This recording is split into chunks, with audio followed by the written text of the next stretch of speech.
Assalamualaikum warahmatullahi wabarakatuh. Nama saya Sri Wahyuni, saya dari jurusan Teknologi Laboratorium Medik. Kali ini saya akan menjelaskan materi tentang blocking atau embedding, mikrotom, dan pewarnaan. Pertama, blocking embedding.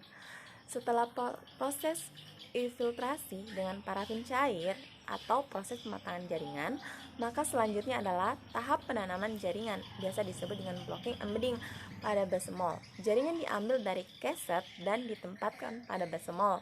Kemudian dituangkan parafin cair yang sejenisnya dengan parafin yang digunakan pada proses infiltrasi. Tahap yang penting di dalam proses ini adalah mengorientasikan jaringan secara baik sehingga dapat mempermudah proses pematangan jaringan. Jaringan dapat diorientasikan di tepi, di ujung atau di permukaan, tergantung pada jenis jaringan yang ditanam. Alat yang biasa digunakan yaitu lilin atau parafin cair, pinset, dan mol.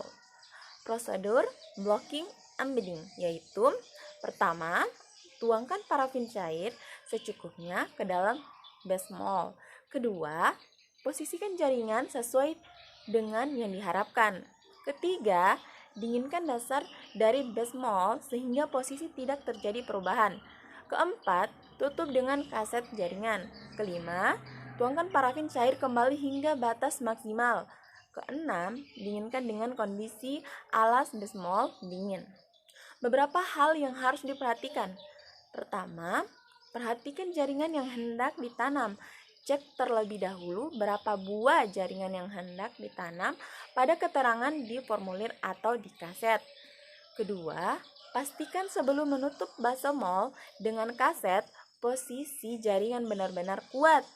Ketiga, pastikan kaset yang hendak digunakan untuk tutup base mall dalam kondisi panas sehingga parafin dipastikan mengalir melalui seluruh celah. Keempat, lakukan teknik penanaman jaringan secara cepat sehingga parafin tidak membeku. Berikut gambar blok jaringan dengan posisi jaringan yang baik. Yang bagian A itu hati mencit, bagian B jantung dan paru-paru, bagian C ginjal. Blok tersebut menunjukkan jarak yang tepat dan posisi yang benar untuk dilakukan pemotongan. Posisi yang benar untuk beberapa spesimen jaringan adalah sebagai berikut. Pertama, struktur tubular penampang dinding dan lumen harus terlihat, arteri, vena, tubal falopi, dan spesimen vas deferens. Kedua, biopsi kulit, eksisi penampang epidermis, dermis, dan lapisan subkutan harus terlihat, usus, kandungan, empedu, dan biopsi. Epitel lainnya memotong bidang pada sudut kanan ke permukaan dan diposisikan sehingga permukaan epitel dipotong terakhir minimal kompresi dan distorsi lapisan epitel. Ketiga, biopsi otot. Potongan harus berisi bidang melintang dan longitudinal. Keempat, beberapa potongan jaringan diposisikan berdampingan dengan permukaan epitel menghadap ke arah yang sama. Baiklah, kita pindah ke mikrotom. Mikrotom itu merupakan bagian dari jaringan yang dipotong dan ditempelkan pada suatu kaca objek yang kemudian akan diproses sehingga menghasilkan suatu sediaan yang dapat teramati secara mikroskopis. Umumnya, mikrotom ini diperoleh dari jaringan yang ditanam dalam parafin sehingga didapatkan blok jaringan yang bersifat padat dan keras. Untuk memotong jaringan ini diperlukan mikrotom.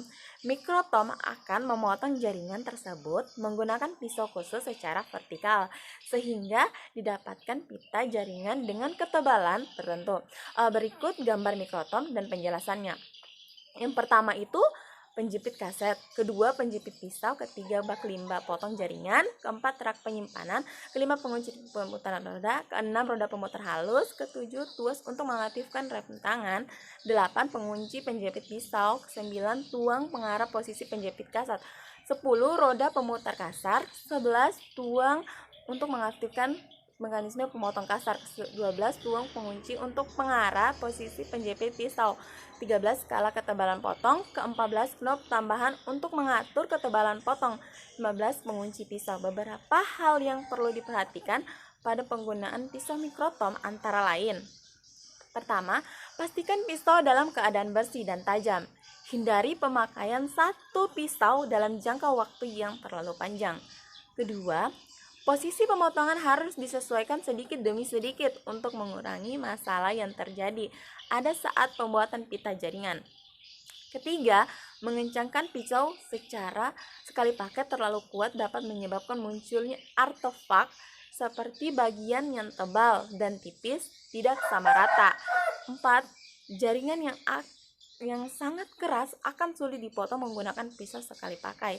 Kelima, perangkat penjepit pisau dan blok harus bersih dan bebas cacat. Keenam, selama proses pemotongan tuas pemutar harus diputar perlahan. Kita pindah di perawatan mikrotom. Untuk menghasilkan pita jaringan yang baik, harus dilakukan perawatan berkala agar mikrotom dapat terus bekerja dengan baik. Beberapa di antaranya adalah sebagai berikut. Pertama, lepaskan blok jaringan dari penjepit blok. Pastikan tuas dalam keadaan terkunci sebelum hal ini dilakukan. Kedua, lepaskan dan bersihkan pisau yang telah digunakan dari sisa jaringan yang masih tertinggal. Simpan pada kontak pisau. Ketiga, bersihkan bak penampung sisa jaringan. Keempat, bersihkan mikrotom dengan lap kering dan halus. Kelima, tutup mikrotom dengan kain atau plastik agar tidak terkena debu. Keenam, lumasi bagian gerak mikrotom secara berkala. Ketujuh, lakukan pemeriksaan berkala minimal 1 tahun sekali oleh teknisi.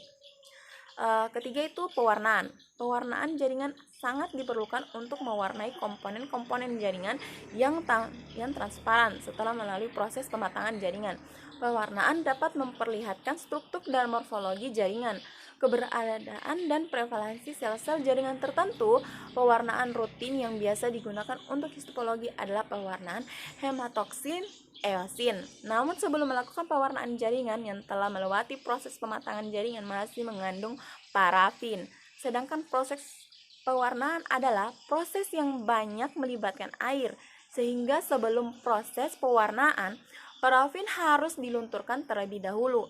Proses pelunturan parafin dari jaringan dinamakan deparafinisasi. Selanjutnya adalah proses penarikan air yang disebut sebagai rehidrasi.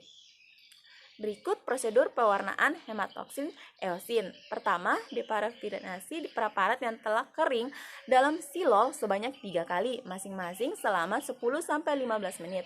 Kedua, masukkan ke dalam alkohol 96% sebanyak 2 kali, masing-masing selama 5 menit.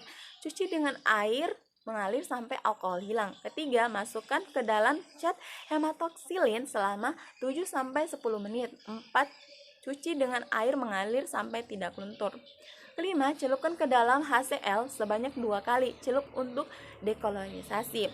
Keenam, cuci kembali dengan air mengalir, rendam di dalam air sebentar sampai warna menjadi biru.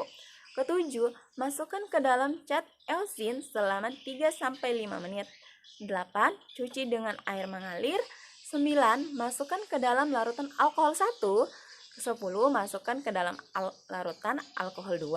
11. Cuci dengan air mengalir. 12.